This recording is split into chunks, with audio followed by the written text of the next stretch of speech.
Astronomy?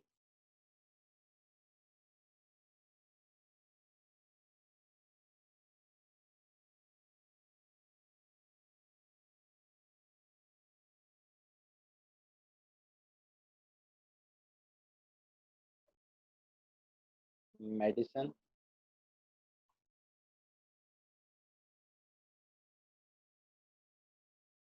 This is the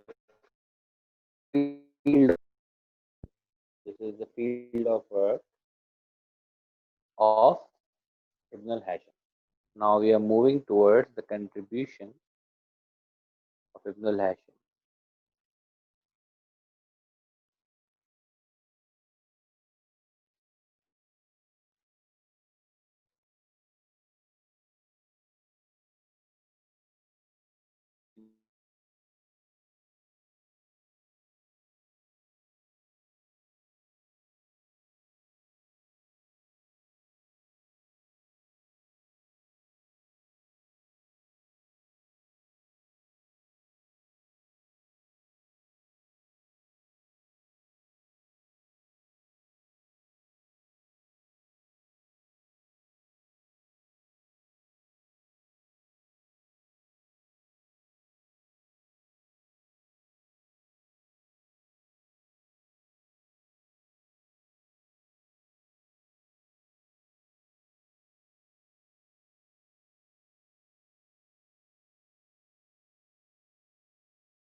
ये किताबुल मनाजिर समझे, एक तरह का इंसाइक्लोपीडिया समझा जाता है ऑप्टिक्स के मुतालिक। उसके बाद जो कैमरा बना, उसके बाद जो डिफरेंट लाइट के बारे में इंस्ट्रूमेंट बने, उन सब चीजों के अंदर इस किताब ने बहुत रोल प्ले किया। यानी कि डिफरेंट जगहों पे इनकी एक किताब पढ़ी जाती थी ऑप्टिक्स के बारे में पढ़ने के लिए। तो ये इनकी सेकंड कंट्रीब्यूशन है।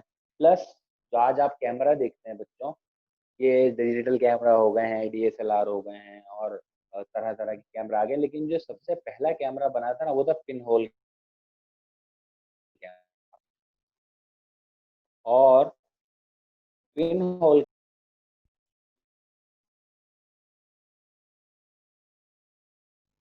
वो पिन होल वो इब्न ने ही बनाया था। ठीक है, इसमें इमेज देख सकते थे, रियल इमेज, एक रियल टाइम एक इमेज देखने को मिलता था।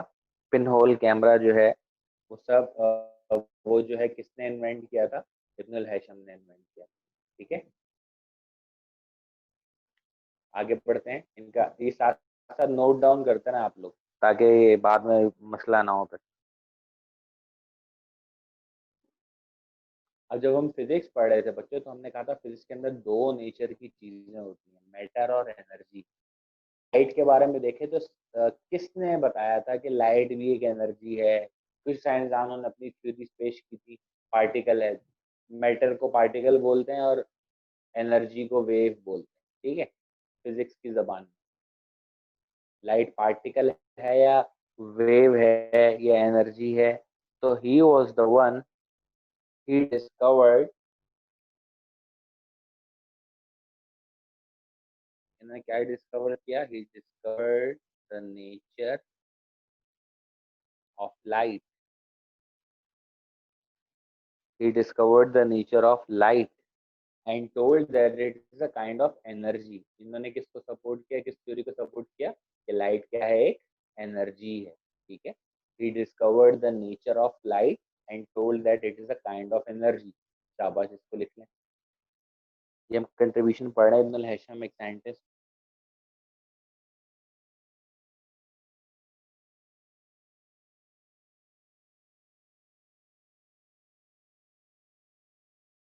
वाइज तो आप लोग देखेंगे ही। आप लोग क्लास इतनी लेट ज्वाइन कर रहे हैं और कोई बच्चा आना जाना कर रहा है बार बार।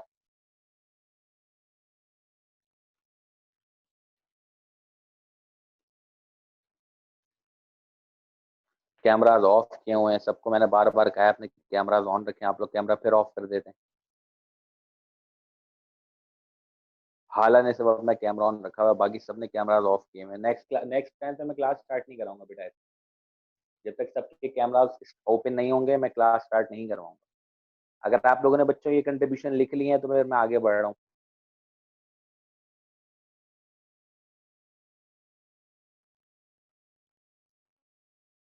इनकी 3 कंट्रीब्यूशन और हैं, और वो 3 की 3 भी समझे बहुत ज्यादा important contribution.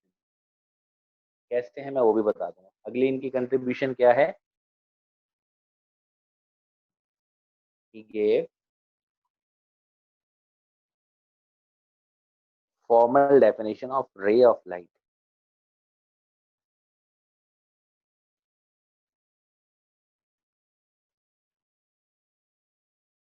Formal definition of ray of light। ये जो लाइट की रे ट्रेवल करती है बच्चों, ये किस तरीके से ट्रेवल करती है, इसकी डेफिनेशन क्या है, कि इसका स्टार्टिंग पॉइंट होता है, एंडिंग पॉइंट नहीं होता, ये सब की सब किसने बताई डिटेल? ये बताई इब्न हैशम ने कि रे ऑफ लाइट क्या होती है, कहाँ से कहाँ जाती है, कैसे जाती है, तभी तो समझ में आया इमेज कैसे बनता है, तभी तो इन्होंने पिनहोल कैमरा डिस्कवर कर लिया। तो इन्होंने इसको बड़े डिटेल में पढ़ा और फिर हमें एक प्रॉपर डेफिनेशन बताई रे ऑफ लाइट की। ठीक है। उसके बाद यही थे जिन्होंने बताया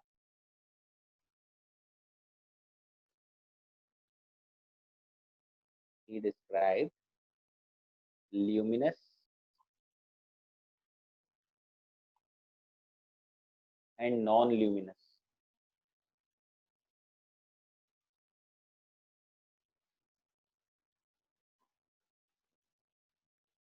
इन्होंने ही हमें बताया ल्यूमिनस और नॉन ल्यूमिनस ऑब्जेक्ट्स के बारे में, कि ल्यूमिनस ऑब्जेक्ट्स क्या होता है और नॉन ल्यूमिनस ऑब्जेक्ट क्या होता है। आप लोगों को पता है ल्यूमिनस ऑब्जेक्ट और नॉन ल्यूमिनस ऑब्जेक्ट क्या होता है? किसी को पता है तो वो रेज हैंड कर सकता है।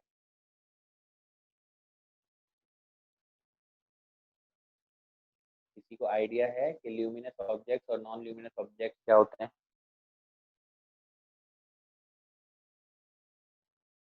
किसी को कोई नहीं पता? क्या बात है भाई, 8 क्लास में आ गए हैं और आप लोगों को यही नहीं पता ल्यूमिनस और नॉन ल्यूमिनस ऑब्जेक्ट क्या होता है?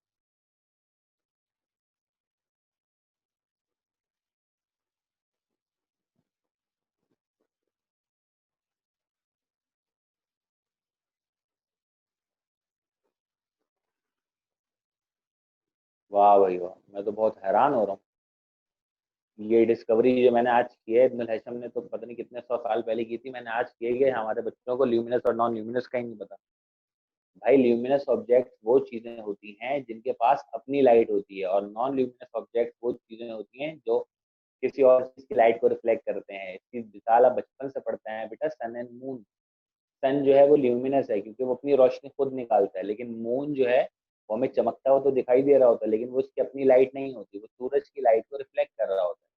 इसलिए मून जो है वो नॉन ल्यूमिनस ऑब्जेक्ट है। इसको किसने डिस्क्राइब किया था, ल्यूमिनस नॉन ल्यूमिनस के बारे में किसने आइडिया दिया था? इब्नुल हैशम। ठीक है। इस तरह कैंडल ल्यूमिनस है, बल्ब ल्यूमिनस है, ये सब ल्यूमिनस है जो अपनी लाइट खुद निकालते हैं। लेकिन अगर हमें कोई चीज चमकती हुई नजर आ रही है, या कोई भी चीज अगर नजर आ रही है हमें, अगर हम फ्रिज को देख रहे हैं इसका मतलब उसमें से लाइट आ रही है हमारे पास, हमारी आंखों में लाइट गिर रही है तभी तो वो नजर आ रहा है।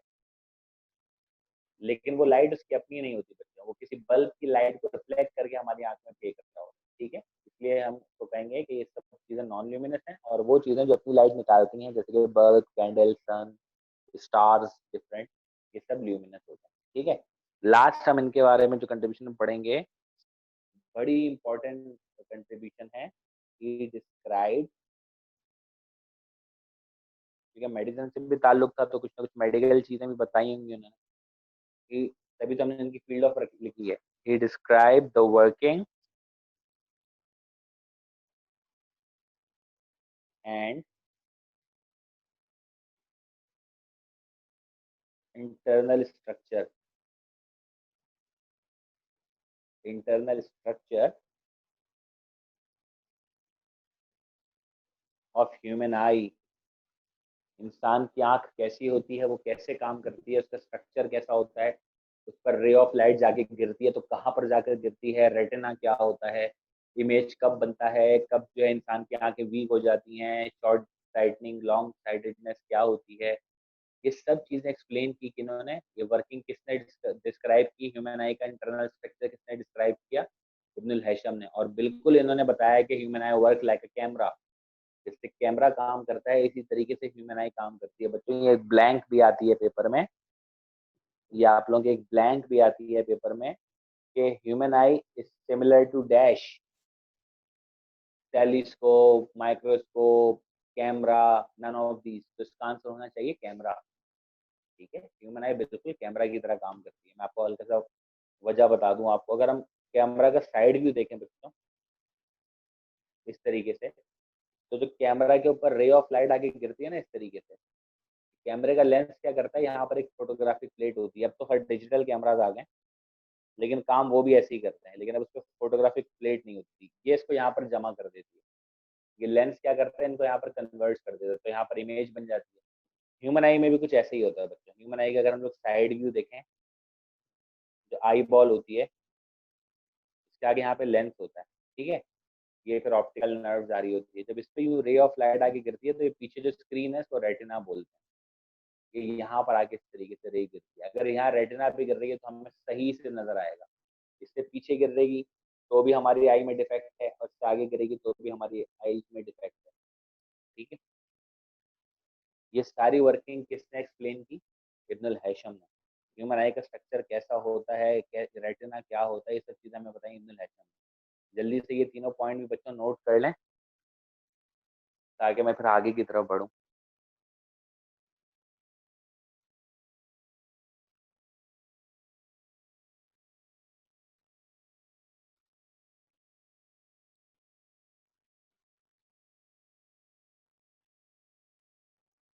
शाबाश, बहुत आसान कंट्रीब्यूशन है बच्चों। कोई वर्ड समझ में ना आए तो पूछ लीजिएगा इसमें से।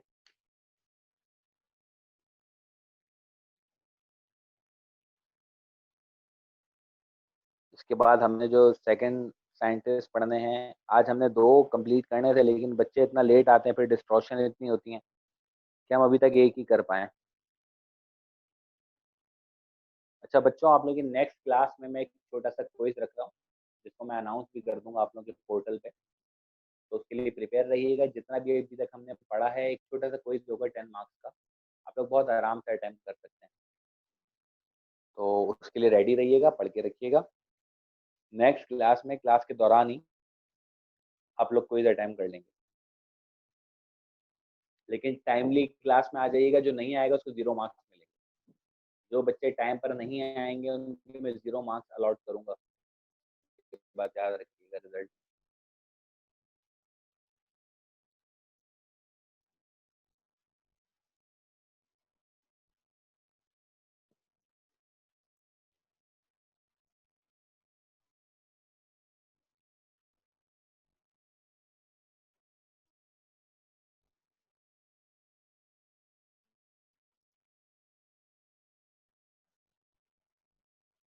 ठीक है स्टूडेंट, अब हम स्टार्ट कर रहे हैं अपने सेकंड मुस्लिम साइंटिस्ट। अगेन इनका इंट्रोडक्शन आप लोग कुछ करेंगे, इसी बहाने आप लोग कुछ सर्च कर लें। अगर किसी बच्चे ने मिस कर दिए हैं ये सारे पॉइंट्स, तो बेटा ये रिकॉर्डेड लेक्चर वो देख सकता है, या पुराने लेक्चर्स भी अगर किसी के मिस हुए तो रिकॉर्डेड लेक्चर से देख सकता है और प्रिपेयर कर सकता है कोई।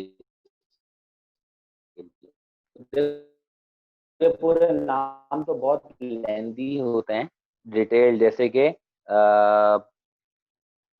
याकूब इब्ने हिसाक इब्ने इसहाक अल किंदी, लेकिन हम सिर्फ क्या याद रखेंगे, याकूब अल किंदी, याकूब किंदी या याकूब अल किंदी। ठीक है,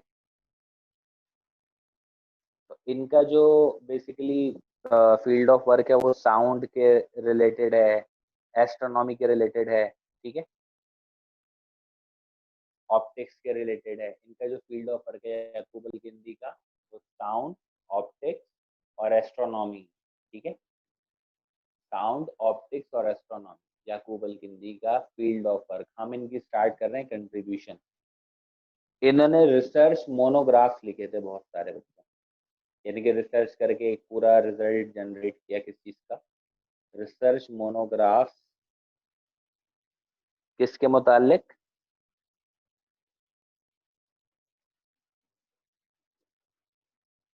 मेटीरियोलॉजी, स्पेसिफिक ग्रेविटी। स्पेसिफिक ग्रेविटी बच्चों प्रॉपर्टी होती है एक मैटर की जिससे हमें पता चलता है कौन सी चीज फ्लोट करती है, कौन सी चीज सिंक करती है। और टाइड, टाइड जो समंदर में टाइड्स बनती है ना, इसके मुतालिक पूरे रिसर्च मोनोग्राफ लिखे इन्होंने।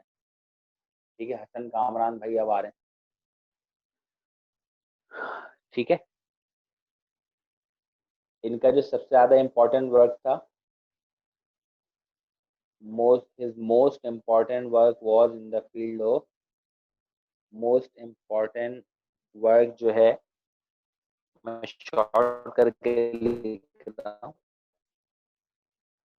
साउंड में था। एंड लोग और ऑप्टिक्स का मतलब वो जैसे इब्नुल हैशम ने बताया था। ठीक है, अब साउंड के मुतालिक इन्होंने ऐसा क्या बेहतरीन काम किया, तो साउंड के मुतालिक बच्चों इन्होंने बताया कि जो म्यूजिकल नोट्स होते हैं, जो सुर होते हैं, 7 सुर होते हैं, लोग गाना वाना गा रहे होते हैं, म्यूजिकल इंस्ट्रूमेंट बजा रहे होते हैं, वो किसी रैंडमली नहीं बजा रहे होते, उसके पीछे पूरी साइंस चल रही होती है। इसी तरीके से जितने इलेक्ट्रॉनिक इंस्ट्रूमेंट है उसके अंदर तो खास तौर पे उन म्यूजिकल नोट्स को स्टोर किया हुआ होता है ना, वो कैसे स्टोर किए होंगे या उनके बारे में पता कैसे चला होगा कि म्यूजिकल नोट क्या होते हैं। तो ये वो साहब थे जिन्होंने बताया कि म्यूजिकल नोट्स की फ्रिक्वेंसीज क्या क्या होती हैं। ठीक है, इन्होंने एक मेथड डिस्कवर किया, इन्होंने एक मेथड डिस्कवर किया, डिस्कवर्ड अ मेथड, आप लोग पूरा लिखेंगे, ही discovered a method, discovered a method to express musical notes, ये जो सुर होते हैं, म्यूजिकल नोट्स को कैसे, in terms of frequencies, in terms of frequency, sound की किस फ्रीक्वेंसी पे कौन सा म्यूजिकल नोट चलेगा, ये उन्होंने डिस्कवर किया था। या एक मेथड बना लिया, जैसे फेसबुक ने एक मेथड बना लिया, अगर आपने किसी बंदे के पोस्ट पे जो है आपको पसंद नहीं आया तो आप उस पर एंग्री रिएक्ट कर सकते हैं। उन्होंने एक मेथड बना लिया ना, आप जाके उसको कॉल करके बोलेंगे नहीं अरे भाई मैं बहुत गुस्सा हूँ, आप सिंपल एंग्री पे क्लिक करेंगे और उन्होंने एक मेथड बना दिया एक्सप्रेस करने का। मैं मिसाल लेके समझा रहा हूँ। इसी तरीके से म्यूजिकल नोट को कैसे एक्सप्रेस कर सकते हैं फ्रीक्वेंसी में, इन्होंने एक मेथड पूरा एक्सप्लेन किया है। ठीक है, इसी तरीके से जैसे इब्नुल हैशम ने डिस्कवर किया था नेचर ऑफ लाइट को, तो इन्होंने डिस्कवर किया नेचर ऑफ साउंड को। ये जल्दी से लिख लो तो मैं मिटा रहा हूँ। ही डिस्कवर नेचर ऑफ साउंड, बस एक दो इनकी और हम लोग लिखेंगे।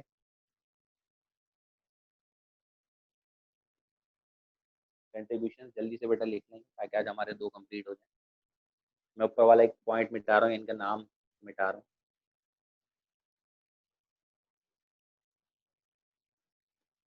इन्होंने मेडिसिन में भी काम किया था, लेकिन अभी हम लिख रहे हैं ही डिस्कवर्ड, या ही डिस्कस्ड भी लिख सकते हैं। डिस्कवर तो इन्होंने नहीं किया होगा, लेकिन इन्होंने इसके बारे में डिस्कशन किया, अपनी रिसर्च बताई। He discovered, he discussed the nature of sound, कि साउंड किस नेचर का होता है, मैटर होता है या एनर्जी होता है, यानी कि पार्टिकल होता है या वेव होता है। ये किसने डिस्कस किया, साउंड के मुतालिक भी इन्होंने डिस्कस किया। इसी तरीके से ज्योमेट्रिकल ऑप्टिक्स में भी काम किया इन्होंने।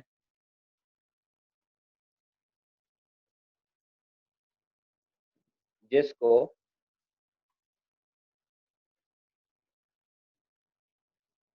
दूसरे कौमों के, दूसरे मुल्कों के साइंसदानों ने स्टडी किया। वो हमें कैसे पता चला भाई, क्योंकि इनकी जो रिसर्च थी, बुक्स थी, उसको लैटिन में ट्रांसलेट किया गया। ये ट्रांसलेशन कोई छोटा मोटा कारनामा नहीं है भाई, ये बहुत बड़ी बात है कि किसी बंदे की रिसर्च को ट्रांसलेट करके दूसरी जबान में पढ़ा जाए। ठीक है, और लास्ट हम अगर देख लें तो कंट्रीब्यूशन हम सिर्फ ये लिख सकते हैं, last contribution, he did considerable work in medicine, he did considerable work in medicine.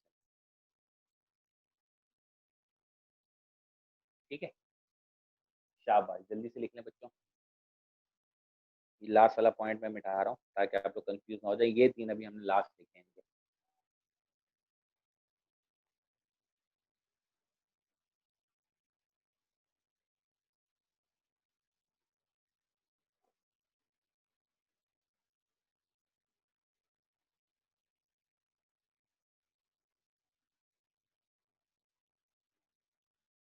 Clear है सबको बच्चों? इनके मुतालिक जिनके इंट्रोडक्शन है बेटा 2 मुस्लिम साइंटिस्ट के, या आप नेट पे सर्च करोगे फौरन आपके सामने आ जाएंगे। तो 1 या 2 लाइन का इंट्रोडक्शन आपको मालूम होना चाहिए, आ जाएंगी, पता चल जाएगा कौन से जमाने के कितने 100 साल पुराने थे। उससे आपको और इस किस तरीके से इतनी डिटेल रिसर्चेज दी जो कि आज भी लोग पढ़ते हैं। जैसे अब्दुल हैशम के बारे में मैंने आपको बताया, उस बुक को आज भी पढ़ा जाता है डिफरेंट यूनिवर्सिटीज में और ऑप्टिक्स। ठीक है, बच्चे बहुत कम थे आज, और हमारे पास जो है कैमराज भी सबके ओपन नहीं थे। अब मैं आप लोगों को नेक्स्ट क्लास में ज्वाइन